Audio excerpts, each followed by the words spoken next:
So David Bell has been everything that you anticipated up to this point. Yeah, I mean, when he got here this summer and just seeing his movement patterns and how he went about taking care of business, his knowledge of the playbook early on was spectacular. Did a great job retaining information. Shout out to his high school; they did a good job of preparing him. That coaching staff does a tremendous job, and just making sure that he understands football. They did a great job there. But again, it's really the kid putting in the time and effort.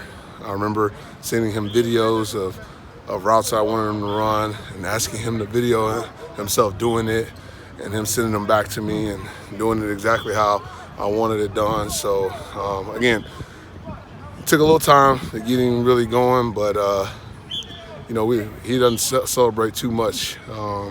Not very much of a talkative person either. So I like it that way. He does. He just comes here and does his job. Is there something he does better than you anticipated? You know what? He gets a little more separation than I thought he would initially, and then he actually catches the ball better than I thought he would. A lot of times with the body catching and stuff like that, you get a little concerned with that, and we've talked about it at length, and he knows. I told him this spring, his butt is mine. So we got some work to do, and he knows it, and he just feels like he's getting better and even more comfortable with what we're trying to ask him to do. So and again, he's not even all the way there where he wants to be, where I want him to be, where Coach Brown wants him to be.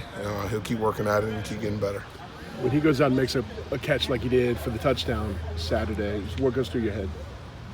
Okay, so I'm just going to be honest with you. He ran the wrong route, okay? All right. and you know what? Thank God he caught a touchdown on a play where he did the wrong thing. But, just a slight miscommunication between himself and me. So, all turns out for the best. But at the end of the day, those types of things actually, they kind of just tell you that, just get him the ball and, he'll find a way to make it happen. Well, what's the percentage of that overall happens through the course of the year where guys run the wrong route but end up making a play? It's kind of a joke between us as a coaching staff when things aren't exactly how they're supposed to be and the guys make a play. We just kind of say, well, maybe they just taught us something. So, every once in a while it happens. I would say it's not a very high percentage that it happens that way. But, it even happens in practice, and sometimes, Brian's asking the quarterback, why'd you give it to him? He ran the wrong thing. And, but they teach us things just as much as we teach them things. Now, will you keep the route he run?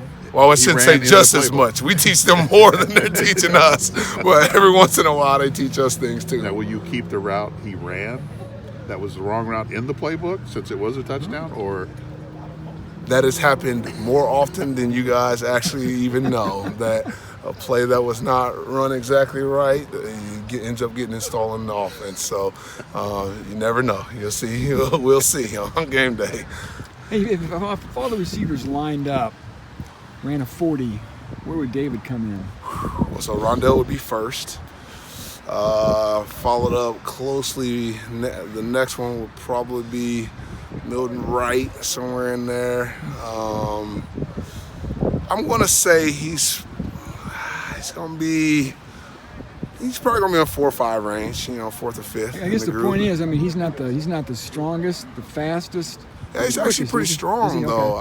I'll give him credit for that. They do a great job where he came from, and his work ethic here has shown that no, he's got some strength. And he's got strong hands, strong body. That's why he's got such good body control, because of the strength that he has within his body. But I joke with him all the time. When Coach Brown said that about Jerry Rice, the first thing I said to him was, no, they say Jerry Rice was slow. Okay, all right, now Jerry Rice wasn't slow. All due respect, hopefully Jerry ain't listening to this, because he is my favorite of all time.